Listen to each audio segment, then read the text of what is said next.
Hello everyone, this is me Sohana and welcome to my page. তো চাঁদ রাতের vibe আনার জন্য প্রথমেই আমি যেই গানটা দিয়ে চাঁদ রাত শুরু করি। আজ ভুলে যা তোর দোস্ত দুশ্মন, হাত মিলাও হাতে, তোর প্রেম দিয়ে কর বিশ্ব নিখিল ইসলামে মুরি, ও রমজানে রইও যার শেষে এলো। এই গানটা ছাড়া তো চাঁদ রাতের কোনো ভাইব আসে না, তাই না? তো চলুন এখন শুরু করি আমার ব্লগ।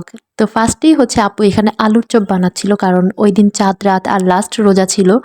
দেন এইখানে খালামনি ভাজাভাজি করতেছিল, তো ভাবলাম আমি ভাজাভাজি করি, কারণ আজকে মসজিদেও ইফতার দিতে হবে। দেন ভাজাভাজি শেষ করে শরবত বানাতে আসি, আর দেখুন চাঁদ রাতও আসছে আর আমাদের ট্যাংও শেষ। তো যাই হোক, সব কাজ একসাথে গুছিয়ে করার পরে মানে আমি আর আপু করছি, খালামনিও করছে।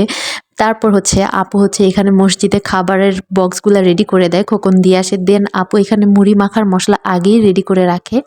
আর এটা হচ্ছে আমাদের লাস্ট ইফতার এই বছরের, আবার এক বছর অপেক্ষা করার পর ইফতার আসবে। দেন ইফতার শেষে আজমাইনের সাথে একটু পাগলামি করি। এখানে আজমাইন গান ছেড়ে নাচানাচি করতেছিল আর আমরাও করছি। তারপর আমরা সবাই মিলে একটু বাইরে চলে আসি, আর আজমাইনকে ওই দিন বাইরে নেওয়া হয় নাই, আজমাইন ঘুমিয়ে পড়ছিল তাই। আর বাইরে এসে দেখি এত এত মানুষজন এখন পর্যন্তও কেনাকাটা করতেছে, জায়গায় জায়গায় এত এত ভিড়, দেখতে ভালোই লাগতেছে। আর আমি আর জিনু এক সাইডে দাঁড়ায় ভাবতেছি আমরা আজকে হাতে মেহেদি দিব। ফর দ্য ফার্স্ট টাইম আপু আমার ব্লগে আসছে, আমি ওই দিন একটু বেশিই খুশি হয়ে যাই। আর আপু আমাকে সব সময় অনেক কিছুতেই সাপোর্ট করে, so thank you so much dear আপু। আর এইখানে প্রায় 10:30টার মতো বাজতেছিল, কারণ আমাদের কোনো প্ল্যানিং ছিল না যে আমরা বাহিরে যাব। তারপর আপু হুট করেই বললো যে আমরা বাহিরে যাব। দেন আমরা সবাই চলে আসি বাহিরে, আর আমরা হচ্ছে ওই দিন খিলগাঁও যাই।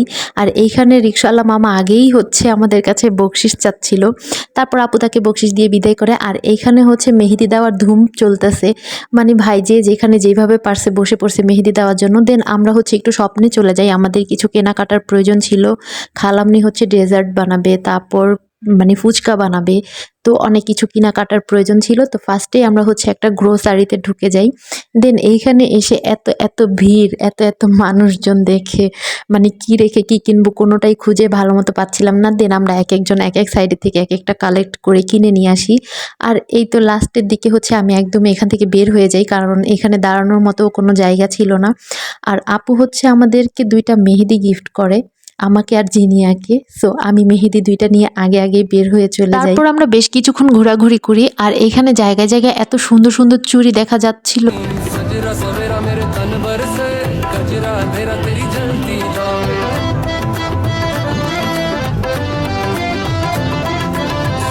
सवेरा मेरे तन भर से गजरा तेरा तेरी जलती लो, खतरा मिला जो तेरे दर भर से ओ मौला मौला।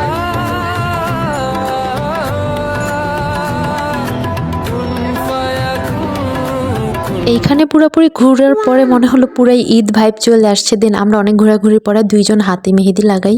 আর এটা একদমই আশা করি নাই যে আসার সময় আমরা এমন কোনো কিছু দেখবো। এখানে মারামারি লেগে গেছে ভাই। তারপর যাই হোক, এখানে অনেক ভিড়ও ছিল, মানে পুরাই ঈদ ভাইব কাজ করতেছিল। দেন আমরা হচ্ছে ফুচকার দোকানে চলে আসি, আর আসার পরে এই কিউট বাবুটার সাথে আমাদের দেখা হয়। ও নিজে থেকে এসে আমাদের হাতের মেহেদি দেখাচ্ছিল। আর এই ছোট ছোট ফুচকাগুলা খেতে ভীষণ মজা ছিল ভাই। দেন আমরা ফুচকা খেয়ে ঘোরাঘুরি করতে করতে আমরা চলে যাই খানাসে। এখানে গিয়ে আমরা হচ্ছে কোল্ড কফি খাই। আগেই আমি আর জিনিয়া গিয়ে আমাদের হাতের মেহেদি দেখতেছিলাম। আমি ওই দিন চা দাগছিলাম হাতের মধ্যে একটা, তাই বারবার আমি ভিডিও ফটোস এগুলো নিচ্ছিলাম। আর এই তো এতক্ষণে আমাদের খাবার চলে আসে, আর আমার অনেক ক্রেভিং উঠছিল, আমি একটু কোল্ড কফি খাবো। সো যাওয়ার পর পরে আগে আমি কোল্ড কফি খাওয়া শুরু করে দেই। আর এইখানে ছিল বার্গার আর স্যান্ডউইচ। আর আপু আমাদেরকে রেখে আগেই চলে যায়, কারণ আজমাইনকে বাসায় রেখে আসছিল, তাই আপু আর লেট করে নাই। আপু আমাদেরকে মানে বাহিরে রেখে আপু চলে যায়। তারপর হচ্ছে লাল নীল বাতি দেখতে দেখতে বাসায় চলে আসি। আর বাসায় আসার পরপরই দেখতে পারি যে খালামনি এখানে মজার মজার রান্না শুরু করে দিয়েছে কালকের জন্য, জর্দা, তারপর হচ্ছে গরুর মাংস। আর আপু এখানে ডেজার্ট বানাচ্ছে, মানে এই ডেজার্টটা আমার কাছে বেশি ভালো লাগে আপুর। সো আপু এই ডেজার্টটাও বানাচ্ছে। দেন ফ্রেশ হয়ে আমিও আপুর সাথে একটু কাজে লেগে যাই। এখানে আমি নুডলসের জন্য মাংস ম্যারিনেট করে দিচ্ছিলাম আপুকে, আর এই মাংসটা আমি ভালোই ম্যারিনেট করতে পারি। তারপর অল্প একটু বাদাম কুচি করে কেটে দিচ্ছি। গিয়েছিলাম আপুর ডেজার্টের জন্য। আর এইখানে জিনি বাসায় এসে হাত ধুয়ে ফেলছে, বাট আমি তখনও হাত ধুই নাই। আর খালামনি হচ্ছে ভুনা সেমাই রান্না করে ফেলছে। এরপর আমাদের আর কোনো কাজ না থাকাতে আমরা রাত্রেবেলা বসে বসে জিনিয়ার হাতে আরো মেহেদি দেই, মানে খোকন আর আমি জিনিয়ার হাতটাকে পুরাই নষ্ট করে ফেলছি। আমরা এক একজন আর্টিস্ট হয়ে গিয়েছিলাম মেহেদি দেওয়ার। তো যাই হোক, এভাবেই আমাদের চাঁদ রাতটা কেটে যায়, সাথে আজমাইনকে নিয়েও অনেক মজা মাস্তি করি। তারপর মেহেদি দিয়ে নিজেদের গুণ শেষ করার পরে আজমাইনকে নিয়ে আমরা তারাবাতি ধরাই আর অনেক মজা হয়।